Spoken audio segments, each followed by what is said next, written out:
Oratio Imperata para sa proteksyon laban sa COVID-19. Mahabagin at mapagmahal na Ama, nagsusumamo kami sa inyo upang hilingin ang inyong patnubay laban sa COVID-19 na nagpapahirap sa marami at kumitil na ng maraming buhay. Tunghayan niyo kami ng may pagmamahal at ipag-adya kami ng inyong mapaghilom na kamay mula sa takot sa karamdaman at kamatayan. Itaguyod niyo kami sa pag-asa at patatagin mo ang aming pananampalataya. Nagpapasalamat kami sa mga bakunang naisulong sa patnubay ng inyong mga kamay. Pagpalain niyo ang aming mga pagsisikap na mawakasan ang pandemya sa aming bayan sa pamamagitan ng mga bakuna.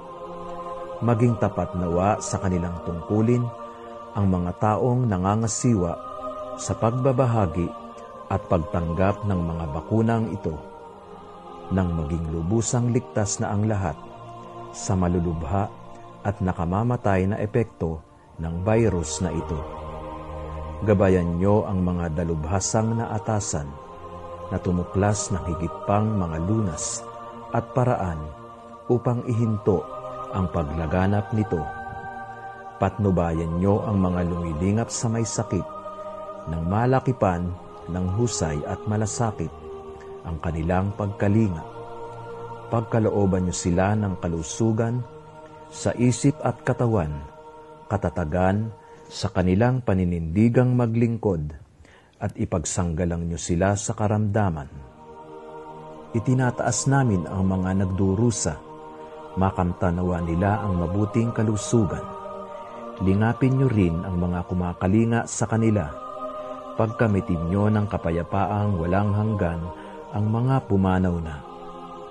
Pagkalooban niyo kami ng biyaya na magtulong-tulong tungo sa ikabubuti ng lahat. Pukawin sa amin ang pagmamalasakit sa mga nangangailangan, sa pagdamay at malasakit namin sa bawat isa. Malampasan nawa namin ang krisis na ito at lumago sa kabanalan at pagbabalik loob sa inyo.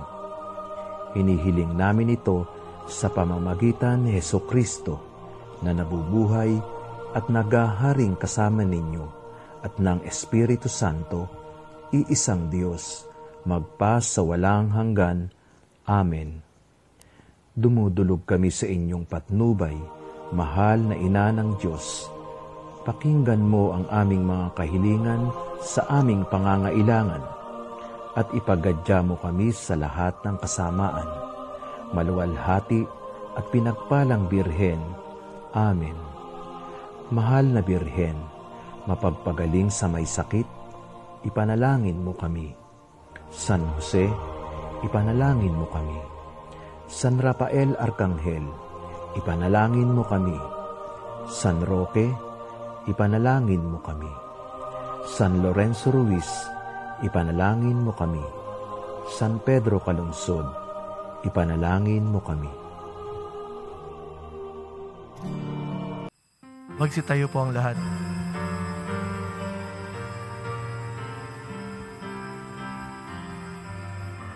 Si Kristo ay muling nabuhay, nanaig sa kamatayan. Kaya't di na mamamatay. Alleluia, alleluia, ipagdiwang ngayon. Alleluia, alleluia, ang kanyang tagumpay. Si Kristo ay muling nabuhay, nanaig sa kamatayan. Kaya't di na mamamatay. Sa ngalan ng Ama at ng Anak at ng Espiritu Santo. Amen. Ang pagpapala ng ating Panginoong Hesukristo, ang pag-ibig ng Diyos Ama, at ang pakikipagkaisa ng Espiritu Santo naway sumainyong lahat. At sumayo rin. Mga kapatid, tinipon tayo bilang kaanib ng angkan ng Diyos, kaya dumulog tayo sa maawaing Panginoong nagpapatawad ng lubos. Sinugong tagapagpagaling sa mga nagsisisi, Panginoon, kaawaan mo kami. Panginoon, kaawaan mo kami. Dumating na tagapag-anyayang mga makasalanan ay magsisi, Kristo, kaawaan mo kami. Kristo, kaawaan mo kami. Nakaluklok ka sa kanan ng Diyos Ama para ipamagitan kami. Panginoon, kaawaan mo kami. Panginoon, kaawaan mo kami. Kaawaan tayo na makapangyarihang Diyos, patawarin tayo sa ating mga kasalanan at patnubayan tayo sa buhay na walang hanggan. Amen. Manalangin tayo. Ama naming makapangyarihan, sa pagkabuhay ng iyong minamahal na anak, kami ay binibigyan mo ng buhay na walang wakas. Pagkalooban mo kami ng pananalig at pag-asang matatag upang wag naming pag-alinlanganan ang katuparan ng pangako mong batid naming mangyayaring tiyakan sa pamamagitan ni Jesucristo kasama ng Espiritu Santo magpasawalang hanggan. Amen. Magsiupo na po ang lahat. Pagbasa mula sa mga gawa ng mga apostol. Noong mga araw na iyon, may mga Hudyong dumating doon mula sa Antioquia at Iconio. Sinulsulan nila ang mga tao laban kay Pablo at kanilang binato siya. Pagkatapos, kinaladkad siya sa labas ng bayan sa pag-aakalang patay na. Subalit, nang paligiran siya ng mga alagad, nagtindig si Pablo at pumasok sa lungsod. Kinabukasan, nagtungo sila ni Bernabe sa Derbe. Ipinangaral nila Pablo at Bernabe ang mabuting balita sa Derbe at marami silang nahikayat na maging alagad. Pagkatapos, nagbalik sila sa Lystra, sa Iconio at sa Antioquia ng Pisidia. Pinatatag nila ang kalooban ng mga alagad at pinagpayuhan na manatiling tapat sa pananampalataya. Magdaranas muna tayo ng maraming kapighatian bago makapasok sa kaharian ng Diyos, turo nila sa kanila. Sa bawat simbahan, humirang sila ng matatandang mamamahala at matapos manalangin at mag-ayuno, ang mga ito'y itinagubilin nila sa Panginoon na kanilang pinananaligan. Tinahak nila ang Pisidia at nakarating ng Panfelia. Ipinangaral nila sa Perga ang salita ng Diyos at pagkatapos ay bumaba sila sa Atalia. Mula roon, naglayag sila pabalik sa Antioquia. Dito sila nagsimula ng gawaing ginanap nila matapos silang itagubilin sa pagkalinga ng Diyos. Pagdating doon, tinipon nila ang mga kaanib sa simbahan at isinalaysay ang lahat ng ginawa ng Diyos sa pamamagitan nila at kung paanong binuksan niya ang daan upang makapanampalataya ang mga hintil. At mahabang panahon silang nanatili roon kasama ng mga alagad. Ang salita ng Diyos. Salamat sa Diyos. Talastas ng mga tao, dakilang paghahari mo. Talastas ng mga tao, dakilang paghahari mo. Magpupuring lahat sa iyo, O Panginoon, ang iyong nilalang. Lahat mong nilikha ay pupurihin ka at pasasalamatan. Babanggitin nilang tunay na dakila ang iyong kaharian at ibabalitang tunay kang dakilat makapangyarihan. Talastas ng mga tao, dakilang paghahari mo. Dakila mong gaway upang matalastas ng lahat ng tao. Mababatid nila ang kadakilaan ng paghahari mo. Ang paghahari mo'y sadyang walang hanggan, hindi magbabago. Talastas ng mga tao, dakilang paghahari mo. Aking pupurihin ng Diyos na Panginoon di ko tutugutan. Sa ngalan niyang banal, lahat ay magpuri, magpakailanman. Talastas ng mga tao, dakilang paghahari mo. Magsitayo na po ang lahat.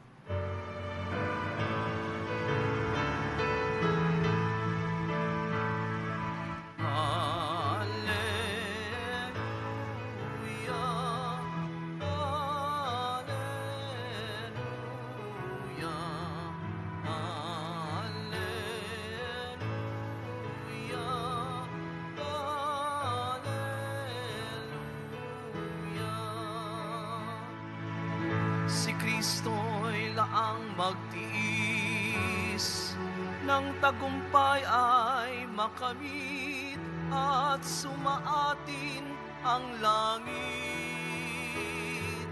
Alleluia,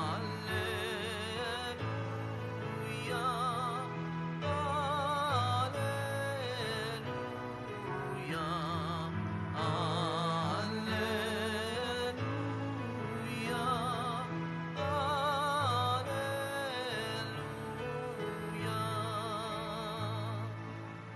Sumainyo ang Panginoon. At sumayo rin. Ang mabuting balita ng Panginoon ayon kay San Juan. Papuri sa iyo, Panginoon. Noong panahong iyon, sinabi ni Jesus sa kanyang mga alagad, "Kapayapaan ang iniiwan ko sa inyo. Ang aking kapayapaan ang ibinibigay ko sa inyo. Hindi ito katulad ng ibinibigay ng sanlibutan. Huwag kayong mabalisa, huwag kayong matakot.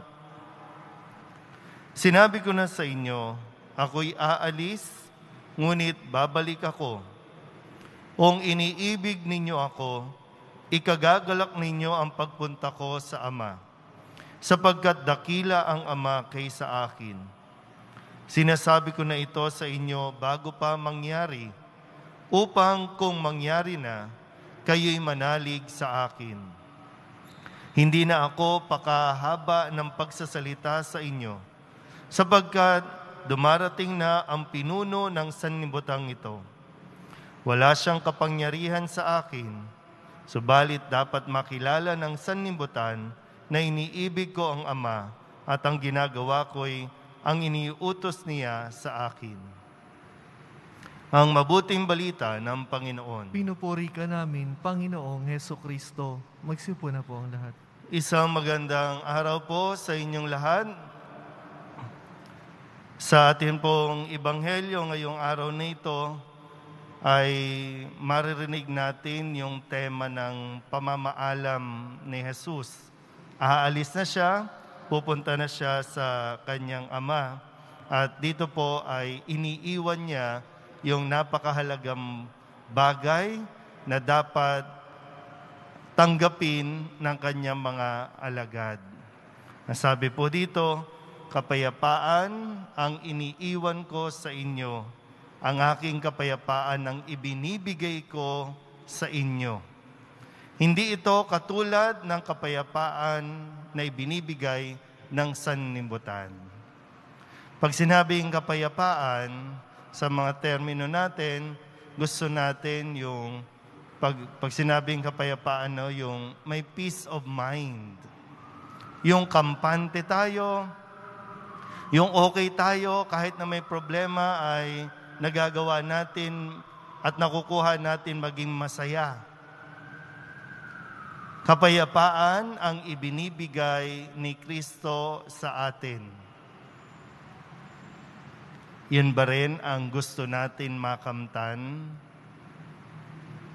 Marami sa atin yung nagsusumikap talaga, nagtatrabaho ng todo-todo, kasi ang nasa isipan natin at ang sinasabi ng sanlibutan, ang sinasabi ng mundo, magiging panatag ka lang kapag meron ka ng sariling bahay at lupa, may kotse, may magandang asawa, may poging asawa, nakakapamasyal, nakakapag-abroad. Yun yung sinasabi ng sanlibutan, na magiging masaya ka, magiging panatag ka kapag mayroon ka na ng lahat ng bagay na yan. Ngayon, ano bang kailangan natin para maging panatag tayo? Ang gusto natin ay magandang kalusugan. At napapanatag tayo kapag ang alam mo, ang magulang mo ay okay, walang virus, walang sakit, napapanatag ka dyan. So ito yung magandang bagay na mapagnilayan natin. Totoo ba? Kapag may pera ka na, kapag may sarili kang bahay at lupa, minsan may mga kakilala tayo, 2-3 kotse, 2-3 bahay, may bakasyunan pa, pero panatag ba sila? Ikaw na mayroon na, panatag ka ba? Ang pinaka-importante ngayon, di ba, yung maging malusog ka eh. Kumbaga, health is wealth. Aanin mo yung yaman kung meron ka ng COVID. Eh, hindi ka naman nililigtas ng COVID o ng kayamanan mo laban sa COVID.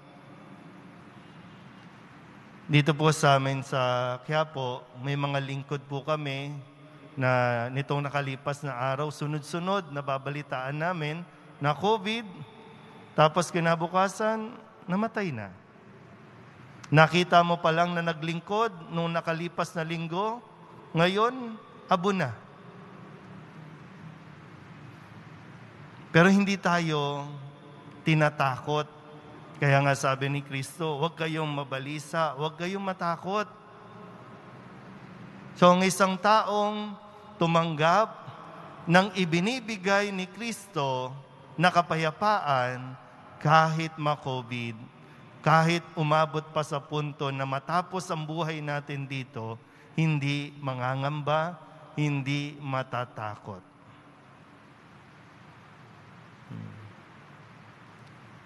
Paano? Gusto nyo ba ng kapayapaan na ibinibigay ni Kristo? Yun ba yung ipinunta nyo dito? O pera na naman, puro pera, pera. Yun pa rin ba? Ipinagkakagitan na nga ni Kristo, hindi yun ang ibibigay ko sa inyo, kundi kapayapaan.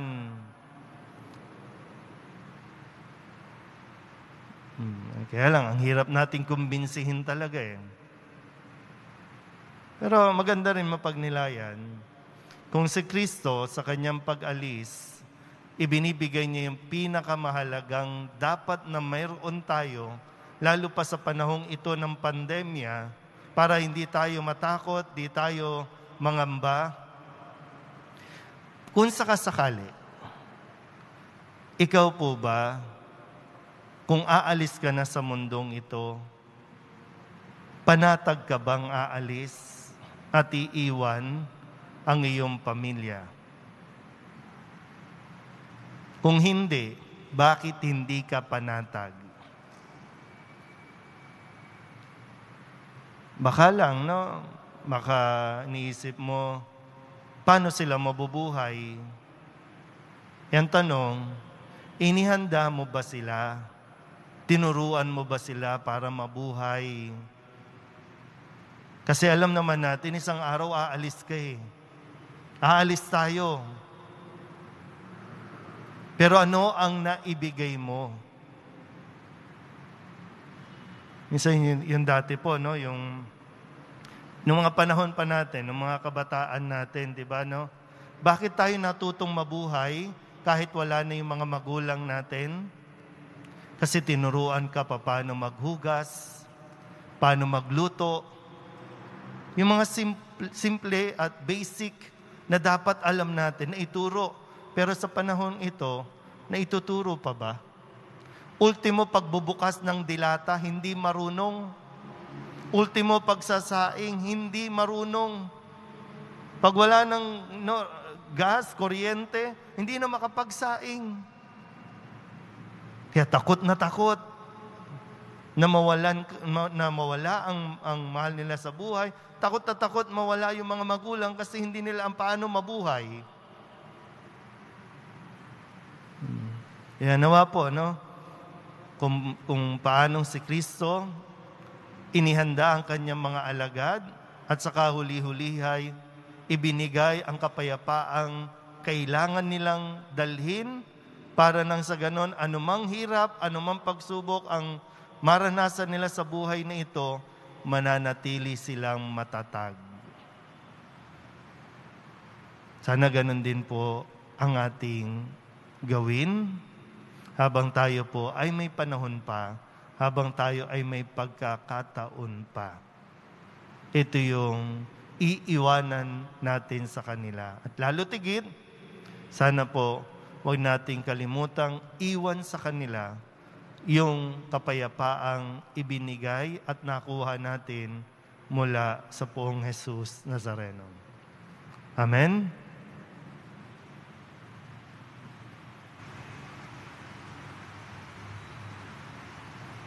Magsitayo na po ang lahat. Minamahal kong mga kapatid, ang pinakadakilang handog sa atin ng ating Panginoong muling nabuhay ay ang kapayapaang hindi maibibigay ng mundo. Ang ating pong itutugon, Panginoon, ipagkaloob mo sa amin ang iyong kapayapaan.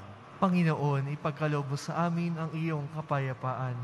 Ang mga pinuno ng simbahan, naway magsikap na itaguyod ng lahat ng tao tungo sa kapagkaunawa, pagtutulungan at kapayapaan. Manalangin tayo.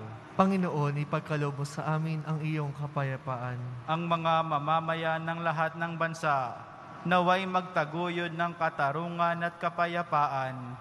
Manalangin tayo. Panginoon, ipagkaloob mo sa amin ang iyong kapayapaan. Ang mga naliligalig, natatakot at nababagabag, naway makatagpo ng tunay na kapayapaan at kaligayahan. Manalangin tayo. Panginoon, ipagkaloob mo sa amin ang iyong kapayapaan. Nawa tuluyan ng matapos ang salot na dulot ng COVID-19 na nagpapahirap sa marami. Bigyan nawa ng sapat na lakas ang mga kumakalinga sa mga may sakit sa ating bansa at sa buong mundo. At tulungan tayong magsumikap sa pananampalataya. Manalangin tayo. Panginoon, ipagkaloob mo sa amin ang iyong kapayapaan. Idulog din natin sa Panginoon ang ating mga personal na kahilingan at mga panalangin para sa ating mga pamilya, ang mga panalangin ng lahat ng mga nanonood sa online, at ang lahat ng mga misang pasasalamat, special na intensyon at mga kaluluwa na hinihiling na ipagdasal sa oras na ito. Ang lahat ng ito hinihiling namin sa ngalan ni Kristong aming Panginoon. Amen. Magsiupo na po ang lahat.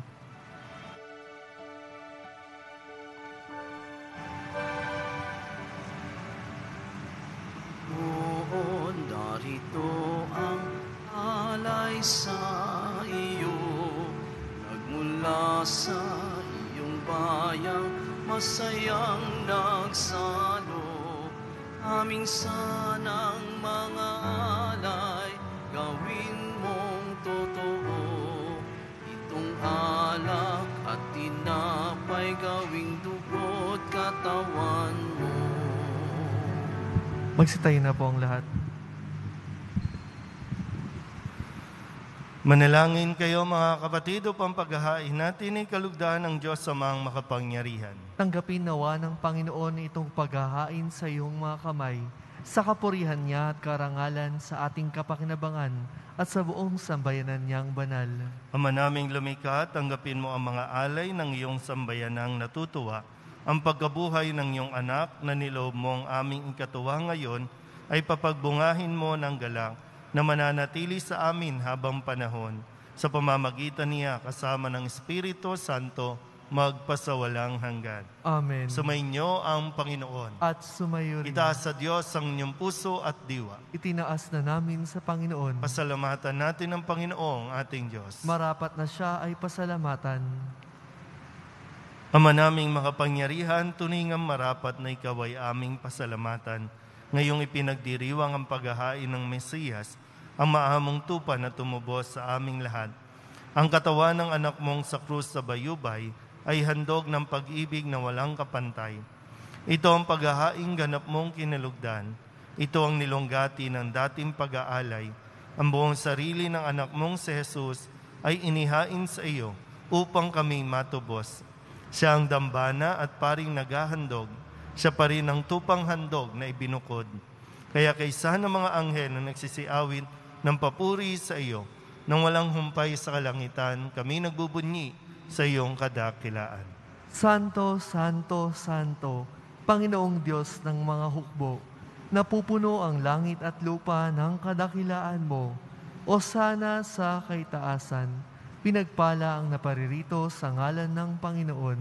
O sana sa kaitaasan, magsiluhod na po ang lahat. Ama naming banal, ikaw ang bukal ng tanang kabanalan. Kaya't sa pamamagitan ng iyong Espiritu, gawin mong banal ang kaloob na ito upang para sa aming maging katawan at dugo ng aming Panginoong Hesukristo. Bago niya pinagtiis ang kusang loob na maging handog, hinawakan niya ang tinapay, pinasalamatan kaniya, hinaghati-hati ni iyon, iniabot sa kanyang mga alagad at sinabi, tanggapin ninyong lahat ito at kanin, ito ang aking katawan na ihahandog para sa inyo.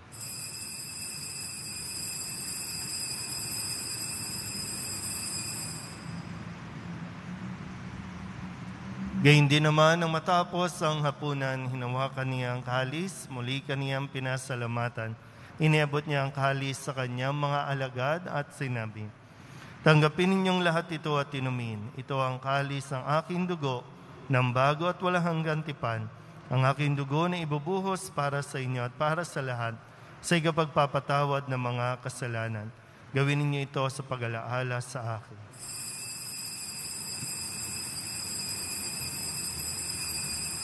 Magsitayo na po ang lahat. Ipagbunyi natin ang misteryo ng pananampalataya. Si Kristo'y namatay, si Kristo'y nabuhay, si Kristo'y babalik sa wakas ng panahon. Ama, ginagawa namin ngayon ang pag-alaala sa pagkamatay at muling pagkabuhay ng iyong anak. Kaya tiniaalay namin sa iyo ang tinapay na nagbibigay buhay at ang kalis na nagkakaloob ng kaligtasan. Kami nagpapasalamat dahil kami iyong minarapat na tumayo sa harap mo para maglingkod sa iyo. Isinasamo namin kami magsasalo-salo sa katawan at dugo ni Kristo ay mabuklod sa pagkakaisa sa pamamagitan ng Espiritu Santo. Ama, lingapin mo ang iyong simbahang laganap sa buong daigdig. Puspusin mo kami sa pag-ibig, kaysa ni Francisco na aming Papa, ni Broderick na aming tagapangasiwa, at ng tanang kaparian. Alalahanin mo rin ang mga kapatid namin na himlay na may pag-asang sila'y muling mabubuhay, gayon din ang lahat ng mga pumanaw. Kawaan mo sila at patuloyin sa iyong kaliwanagan. Kawaan mo at pagindapating kaming lahat na makasalo sa iyong buhay na walang wakas. Kaysa ng mahal na Birhen Maria na Ina ng Diyos, ng kabiyak ng puso niyang si San Jose, kaysa ng mga apostol at ng lahat ng mga banal na namuhay dito sa daigdig ng kalugod-lugod sa iyo, may pagdiwang nawa namin ang papupuri sa ikararangal mo sa pamamagitan ng iyong anak na aming Panginoong Hesukristo. Sa pamamagitan ni Kristo, kasama niya at sa Kanya, ang lahat ng parangal at papuri ay sa iyo, Diyos amang makapangyarihan, kasama ng Espiritu Santo, magpasawalang hanggan. Amen. Amen. Amen. Amen. Buong kababaang loob tayong tumawag sa ating Panginoon ng Ama namin. Ama namin, Sumasalangit ka, sambahin ang ngalan mo, mapasa amin ang kaharian mo, sundin ang loob mo dito sa lupa para nang sa langit. Bigyan mo kami ngayon ng aming kakanin sa araw-araw at patawarin mo kami sa aming mga sala para nang pagpapatawad namin sa nagkakasala sa amin. At huwag mo kaming ipahintulot sa tukso at iadya mo kami sa lahat ng masama.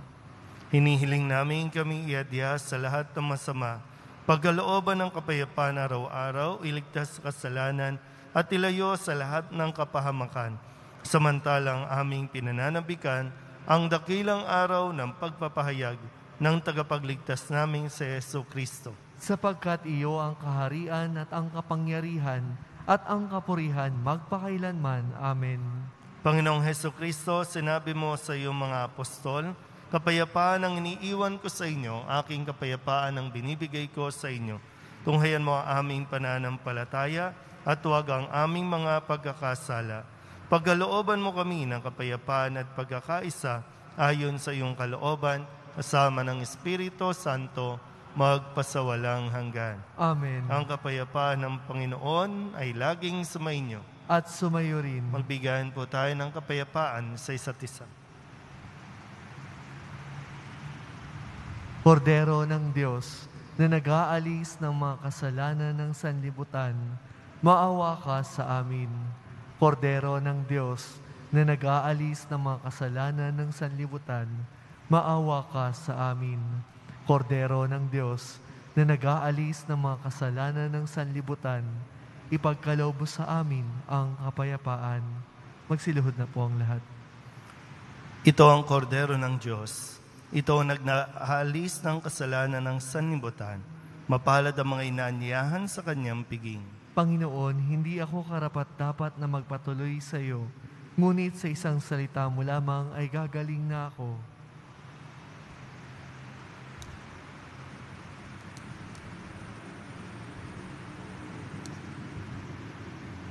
Katawan ni Kristo. Amen.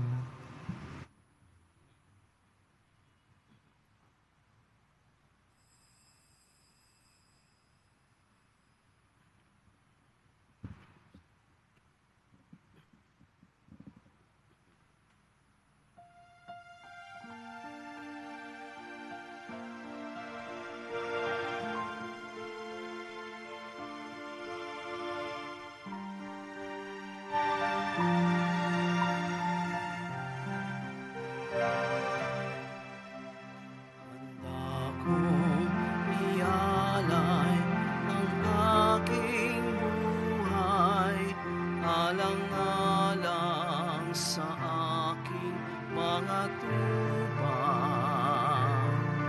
handa kong ibuwis ang lahat ng sakin, alang-alang sa iyong kaligtasan. Batid ko kung sino ikaw, akong pastol mong sa'yo'y nag-alaga. Batid mo rin kung sino ako, na nagmamahal sa iyong lubos. Handa kong ialay ang aking buhay, alang-alang sa aking mga tupa. Handa kong ibuwis ang lahat ng sakin, alang-alang sa iyong kaligtasan. Huwag na sanang lumayo sa aking pastulan. Ako ang iyong pastol na nagmamahal sa'yo. Mainam ang aking handog na batisan. Ang buhay ko'y kaloob, alang-alang sa'yo. Alang-alang sa'yo, aking mahal. Paalala, pagkatapos po ng misa, wiwisikan po ang lahat ng banal na tubig. Pinakikiusapan po ang lahat na manatili lamang sa inyong lugar. Pagkatapos ng pagwiwisik, mangyari lamang po maupo muna ang lahat ng nasa loob ng simbahan at hintayin banggitin ang kulay ng inyong inuupuan bago kayo lumabas ng simbahan. Nang sa gayon maiwasan natin ang siksikan sa mga pintuan, panatilihin po natin ang physical distancing. Maraming salamat po sa inyong pagdalaw at pagsisimba sa Basilica Menor ng Itim na Nazareno. Magsitayo na po ang lahat. Manalangin tayo. Ama naming mapagmahal, tunghayan mo at lingapin ang iyong sambayanan na minarapat mong makinabang sa piging na pang magpakailanman. Ipagkaloob mong kami malwalhating makarating sa pagkabuhay na magtatampok sa amin sa iyong piling, sa pamamagitan ni Jesucristo, kasama ng Espiritu Santo, magpasawalang hanggan. Amen. Panalangin kay San Roque. O pinagpalang San Roque, pintakasin ng mga may karamdaman. Lingapin mo po ang aming mga kapatid na nasa banig ng karamdaman. Ang iyong pamamagitan ay sadyang makapangyarihan na noong ikay narito pa sa daigdig, marami ang gumaling dahil sa pag-aantanda mo sa kanila ng kamahal-mahalang krus. Ngayong ikay niluluwalhati na dyan sa langit, nananalig kaming ang iyong pamamagitan ay lubhang magaling. Ialay mo po sa Panginoong Diyos yaring aming mga hinaing at sa tulong po ninyo ay makamit ang kagalingan ng aming kaluluwa at katawan. Pakundangan sa mga hirap at sakit ng Panginoong Hesukristo at iyo pong mga panalangin. Amen. Señor San Roque, panalangin mo po kami upang kami maiadya sa salot ng COVID-19 at sa mga karamdaman ng katawan at kaluluwa. Señor San Roque, panalangin mo po kami upang kami maiadya sa salot ng COVID-19 at sa mga karamdaman ng katawan at kaluluwa. Señor San Roque, panalangin mo po kami upang kami maiadya sa salot ng COVID-19 at sa mga karamdaman ng katawan at kaluluwa. Sumainyo ang Panginoon At sumayo rin. Manalangin tayo para sa pagbabasbas. Mahal na pong Jesus Nazareno, inihayag mo sa pamamagitan ng krus ang walang maliw na pag-ibig ng Diyos sa sangkatauhan. Pakinggan mo ang kahilingan ng iyong angkan na nagsusumamo sa iyo. Makamtanawa nila ang iyong katugunan at tanggapin ang kasagutan na may utang na loob na tinatanaw. Basbasan din po ninyo mga dala-dala nilang mga imahin at dasalan.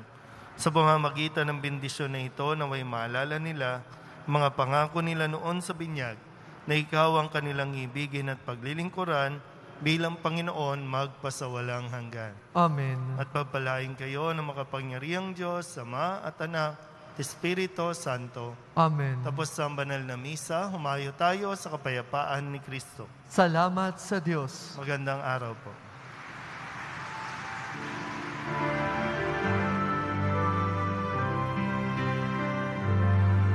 Nuestro Padre Jesús Nazareno, sinasamba ka namin,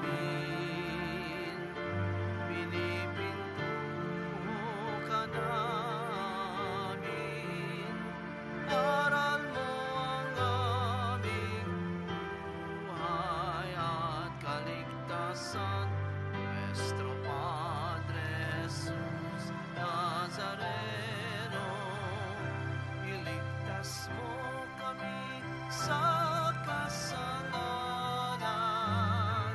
Ang krus mo kinamatayan ay sagisag ng aming kaligtasan. Nuestro Padre Jesus Nazareno, dinarangal ka namin. Nuestro Padre Jesus Nazareno, niluwalhati ka namin.